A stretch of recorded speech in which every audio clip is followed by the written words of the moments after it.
Rawatan perlu berusaha, menyelidik dan mencari penemuan baru untuk menangani penyakit berdasarkan latar belakang dan kepakaran masing-masing. Masalah kesembuhan adalah urusan Tuhan. Okey, pertama sekali dalam rawatan saya menggunakan air dalam rawatan saya. Dan air yang berpotensi untuk dijadikan rawatan biasanya air yang disebut dengan air Zam-Zam. Maka air Zam-Zam ni memang tidak dapat dinafikan dan dibuktikan secara saintifik dia memang mempunyai kelebihan penciptaan Allah pada air ini. Fungsi air ini juga selain daripada minum, kita boleh buat andai kata seseorang itu matanya boleh nampak kelibat makhluk halus. Dia duduk dalam rumah, dia nampak ada benda hitam, kadang-kadang dia nampak ada benda putih. Air ni kita boleh ambil untuk titik dalam mata, buat macam air mo, titik dalam mata sebelum daripada tidur. Okay, kemudian yang kedua, di antara barang rawatan yang saya pakai iaitu garam bukit kristal. Kerana Nabi sebut garam adalah salah satu daripada kaedah perubatan. Benda-benda yang jenis masam-masin ni memang dalam Islam ni dia buat kaedah rawatan. Kalau macam kita orang Melayu ni banyak guna limau purut, limau nipis. Tapi saya ubah kaedah ini supaya pertama jadi senang orang pada hari ni. Kalau dia nak pergi mana pun dia boleh bawa benda macam ni je. Kalau dia macam rasa badan tak selesa ke. Jadi kita boleh bekalkan dia, garam kasar ni dia besar. Kita guna kaedah ini untuk isap. Kemudian kita guna kaedah ini untuk mandi. Maknanya mandi kita ambil dalam setengah sudu teh, kita campur dengan air biasa, campur dengan air masjid sikit, kita buat mandian. Okey, kemudian dalam rawatan saya juga menggunakan yang disebut dengan minyak kayu koka. Satu lagi saya namakan madu kayu koka. Okey, dalam ni dia ada 4 campuran utama. Pertama sekali kita campurkan madu. Madu dah memang sabit dalam Al-Quran dan hadis. Kemudian dalam ni juga kita ada yang disebut dengan kayu kemuning hitam. Air daripada rendaman itu dia biasanya menjadi penawar kepada orang yang kena ganggu. Contohnya bila orang kena istirahat, kita bagi minum pun dia akan terus sedar pada waktu tu. Sebab dalam rawatan saya kita ada 3 kombinasi. Okey, pertama pesakit tu sendiri, kita yang merawat dan bahan yang dia pakai. Maknanya bahan yang dia pakai ni membantu 30%. Kemudian kita yang rawat dengan doa-doa kita itu mungkin membantu 30%, sudah 60%. 40% itu bergantung kepada Tuhan punya badan dengan doa dan zikir yang kita bagi. InsyaAllah yang berkaitan dengan makhluk halus itu Allah SWT akan memberi kesembuhan. Wallahu a'lam.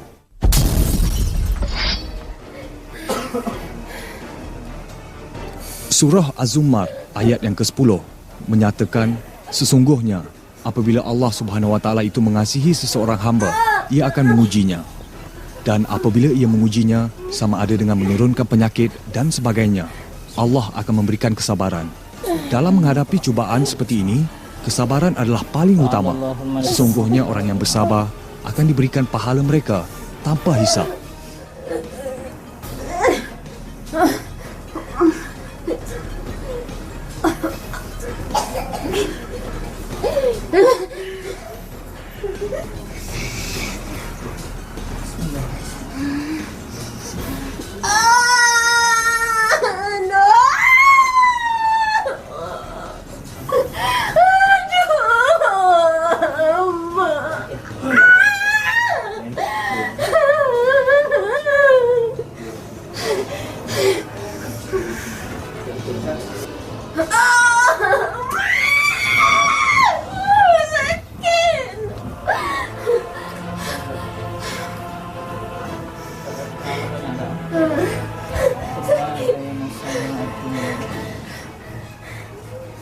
Hifzan min kulli syaitan.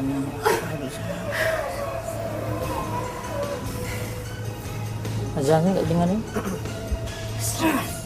Allahu akbar, Allahu akbar. Allahu akbar, Allahu akbar. Allahu akbar, Allahu akbar. La ilaha illallah. Tempat yang kita pegang ni tempat dia duduk. Jin dan kalau kita sudah dalam bahasa kita tu jenis-jenis hantu kan badan dia. Okey, bila kita azan tu kita boleh tentu dia jin Islam daripada jin kafir. Biasa kalau dia menjerit tu dia biasa jin kafir. Kak, ingat ingat Allah banyak kan Okey, antara sasaran ni suka duduk dekat pusat kita.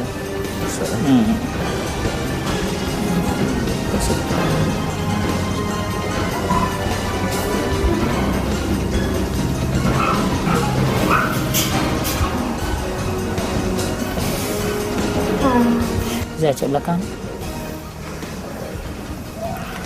Satu lagi dia suka duduk dekat apa? Sini-sendiri macam apa? Di sebawah ni. Suka duduk kat sini.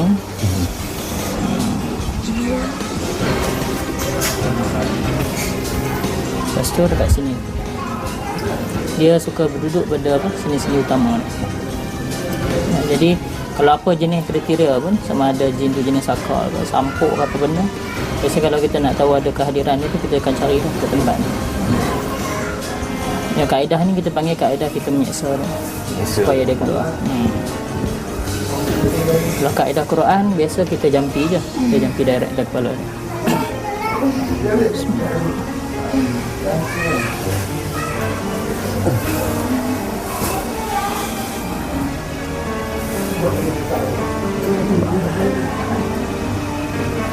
Dan makhluk halus ni di antara sasaran utama dia otak. Otak itu ya. Otak. Jadi bila kita letak jari kita macam ni, so dia akan jadi macam tak, dia akan rasa tajam. Macam paku. Cuba pegang kaki kan. Dan kadang-kadang kita juga menggunakan limau. Kita gelek. Bila dia kena dengan limau tu dia akan rasa sakit. Dan ada yang jenis kita boleh berkomunikasi. Macam yang ini dia separuh sedar. Kakak, mengucap tak? Mengucap. So ini separuh sedar. Mana masih ada lagi lah yang dalam. Masih ada lagi. Selagi mana kita pegang ni dia sakit, masih ada lagi. Kita pegang perut dia sakit, nanti masih ada. Nampak masih. Sebab benda halus ni dia berjalan melalui dia punya apa? Saluran pernafasan. Sebab itu tanda orang yang kena tu biasa dia pernafasan dia tu susah dia nak bernafas. Kebiasaannya apabila kita menyebut perubatan secara Islam atau yang dipanggil perubatan menurut Al-Quran dan Sunnah, daripada ayat Al-Quran itu untuk memohon kepada Allah semoga penyakit seseorang itu dapat disembuhkan melalui keberkatan Al-Quran tadi.